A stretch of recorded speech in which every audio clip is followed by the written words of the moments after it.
Many great people to all my salute రా. అందరూ మహానుభావులు అంటున్నాడు. మిరాయ్ తేజ హనుమాన్ మూవీతోటి బ్లాక్ బాస్టర్ కొట్టి ఇంకా అది మన మైండ్ నుంచి వెళ్ళక ముందుకే మళ్ళీ మిరాయ్ అని ఒక ట్రైలర్తో మన ముందుకు హాట్గా రావడం జరిగిందండి. ఇవాళ ఆఫ్టర్నూన్ అనుకుంటా. ట్రైలర్ చూసి నాకైతే మామూలుగా అనిపించలేదండి. ట్రైలర్ అయితే చాలా బాగుంది. హనుమాన్లో చూసిన దానికంటే విఎఫ్ఎక్స్ దీనిలో ఇంకా చాలా గట్టిగానే ఉన్నాయి. ఇంకా కుప్పలుగా దాచామంటూ ఏదో ఇంటర్వ్యూలు కూడా చెప్పినట్టు విన్నాను.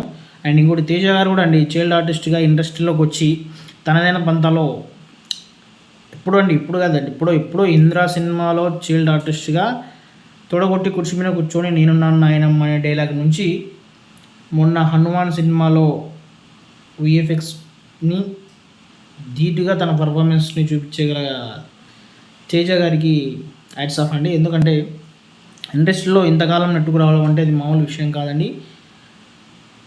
లక్ ఇవన్నీ పక్కన పెట్టి డబ్బులు అన్నీ పక్కన పెట్టేసి మనలో టాలెంట్ లేకపోతే ఎక్కువ రోజులు ఏది సస్టైన్ కాదండి నాకు తెలిసి, నా ఉద్దేశం ప్రకారం.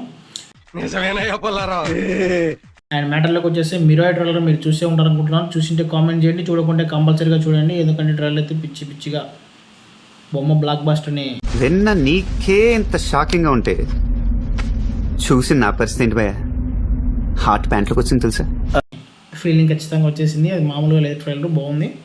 అండ్ ఇందులో మంచు మనోజ్ గారు నెగిటివ్ రోల్ చేయబోతున్నారండి. ఆయన కూడా సినిమాని ఒక తన భుజాల మీద చేసి లేపేలానే కనబడుతుంది క్యారెక్టర్. అయితే చూడాలి. బ్లాక్ స్క్వాడ్ అని చెప్పేసి ఒక కొత్త క్యారెక్టర్ తోటి ఒక నెగిటివ్ షేడ్ని తనదైన స్టైల్లో తీసుకొని వచ్చి సినిమా ఖచ్చితంగా పెద్ద పిల్లర్ అవుతాడు అనుకుంటున్నాను నేను. అండ్ సినిమాలో ఖచ్చితంగా తేజ గారి కంటే కూడా మనోజ్ గారికి ఖచ్చితంగా ఎక్కువగా రోల్ పెట్టి ఎక్కువ చేసే ఉంటాడు డైరెక్టర్. ఎందుకంటే డైరెక్టర్ గారు ఎవరో కాదండి, మన కార్తిక్ ఘట్టమనేని. అదే మన రవితేజ గారితో ఈగల్ అని ఒక మూవీ తీశారండి. ఈగల్ సినిమా బాగానే ఉంటుంది. నాకు సరిగ్గా ఆడలేదు కానీ బాగానే ఉంది సినిమా అయితే. నేను చూశాను. రవితేజ గారి మూవీస్లో ఈగల్ చాలా సస్టైనబుల్గా, చాలా మెచ్యూర్డ్గా, చాలా బ్యాలెన్స్గా క్యారెక్టర్నే కాదండి స్క్రీన్ ప్లేని కూడా చాలా బ్యాలెన్స్గా తీసుకెళ్ళాడండి కార్తిక్ ఘట్టమనేని గారు. ఆయన చాలా డిపార్ట్మెంట్లో చాలా నాలెడ్జ్ పర్సన్ అండి. ఇప్పుడు మన డిఓపి దీనికి ఆయనే అండి. మిరాయ్ కూడా డిఓపి అతడే, డైరెక్టర్ గారే కార్తిక్ ఘట్టమనేని గారే డిఓపిగా పనిచేశారండి. అండ్ ఇంకోటి మ్యూజిక్ గురించి చెప్పాలంటే మ్యూజిక్ మామూలుగా లేదండి. మన హనుమాన్ సినిమా ఎందుకు అది హనుమాన్ అంటున్నానంటే అప్పుడు చూసిన సినిమాని ఇంకా ఇప్పటికి మర్చిపోలేకపోతున్నానండి. ఎందుకంటే అంత నచ్చిన సినిమా నాకు హనుమాన్ అనేది. మీకు కూడా నచ్చే ఉంటుంది ఖచ్చితంగా. అండ్ ఆ హనుమాన్ సినిమాలో సగం విఎఫ్ఎక్స్ ఊపిరైతే సగం మ్యూజిక్ అని చెప్పొచ్చు అండి. ఇప్పుడు కూడా ఇదే సినిమాలో మిరాయ్లో కూడా ఆయనే మ్యూజిక్ డైరెక్టర్ అండి. ఆయన పేరు గౌరీ హరి అనేది అనుకుంటారు. ఇక్కడ ఫోటో ఇస్తాను చూడండి, నేను కూడా మెన్షన్ చేస్తాను. ఆయన బీజిఎం ఇచ్చాడండి, మామూలుగా ఉండదు. ఒక 1 minute 1.5 minutes ఏదో ఉందండి. ఆ లైన్ అయితే ఆ లైన్కి హ్యాట్స్ ఆఫ్ చెప్పొచ్చు అండి. ఇలాంటి లైన్స్ ఏంటి సినిమా నిలబెట్టేది. సినిమా ఏదో మన క్యారెక్టర్ ఎంత బాగున్నా, కథ ఎంత బాగున్నా, మ్యూజిక్ పరంగా మనకి వినసొంపుగా లేకపోతే సినిమా డ్రాప్ అవుతుందండి. అలాంటి విషయాల్లో మ్యూజిక్ డైరెక్టర్ చేసే గ్రేట్ వర్క్ అండి. ఒక్కోసారి తెలుగు సినిమా సంగీతం చచ్చిపోతుందేమో భయం వేస్తుంది. మీ అజాగ్రత్తతో పొగరుతో మ్యూజిక్ డైరెక్టర్స్ క్రియేటివిటీని కిల్ చేయకండి. అసలు చెప్పాలంటే ఈ సినిమాకి సగం ఊపిరి సగం పిల్లరు ఖచ్చితంగా మ్యూజిక్ డైరెక్టర్ అవుతారని నేను అనుకుంటున్నాను. అలాగే విఎఫ్ఎక్స్ కూడా బాగున్నాయి. అండ్ మంచు మనోజ్ గారు కూడా బాగానే చేస్తున్నారు, బాగానే ఉంది, కనపడుతుంది.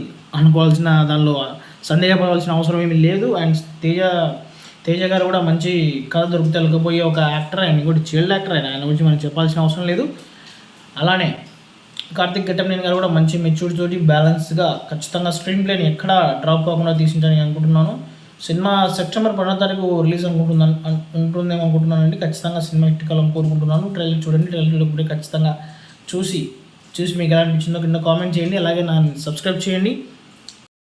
అండ్ నా ఛానల్ సబ్స్క్రైబ్ చేయండి, లైక్ చేయండి, షేర్ చేయండి, కామెంట్ చేయండి. మీరు మోటివేషన్ నాకు ఇస్తుండండి. మోటివేట్ చేయడం మీ పని, వీడియో చేయడం నా పని. ఏ ట్రైలర్ వచ్చినా అది నాకు నచ్చే ట్రైలర్ అయితే మాత్రమే నేను వీడియో చేస్తానండి. ఇది వ్యూస్ కోసం అయితే ఖచ్చితంగా వీడియో చేయను, మీకు ప్రామిస్ ఇస్తున్నాను. నన్ను నమ్మి నాకు సబ్స్క్రైబ్ చేస్తే మీకు మోటివేషన్ నాకు మీరు ఇచ్చిన వాళ్ళు అవుతారు. అండ్ మీకు నేను ప్రామిస్ ఇస్తున్నానండి, నా వీడియో చూసి ప్రతి ఒక్కరు డిసప్పాయింట్ కాకుండా వాళ్ళకి నచ్చే విధంగా నేను వీడియో చేస్తానండి. ఏది పడితే అది చూపించే విధంగా చేయనండి. అది నాకు నచ్చాలండి. ఫస్ట్ నాకు నచ్చితేనే నేను దాన్ని పోస్ట్ చేస్తాను, నచ్చకుంటే పోస్ట్ చేయనండి వ్యూస్ కోసం. అండ్ మీకు ఇలాంటి సినిమా రివ్యూస్ కానీ ట్రైలర్కి సంబంధించిన అనాలిసిస్ కానీ సినిమా రివ్యూస్ కానీ సినిమాకి సంబంధించిన ఏదైనా కనీసం ఇంటర్వ్యూలో ఏదైనా నాకు నచ్చే సబ్జెక్ట్ ఉందంటే ఖచ్చితంగా తీసుకొచ్చి నేను ఈ వీడియో రూపంలో మీ ముందు పెట్టేస్తాను. మరి మీరు లేట్ చేయకుండా ఖచ్చితంగా సబ్స్క్రైబ్ చేసుకుంటే గంటని ఆన్లో పెట్టుకుంటే మీ ముందుకు వచ్చేస్తాయి. ఓకే బాయ్ అండి. సబ్స్క్రైబ్ చేయడం మర్చిపోకండి, లైక్ కొట్టేసేయండి. బాయ్.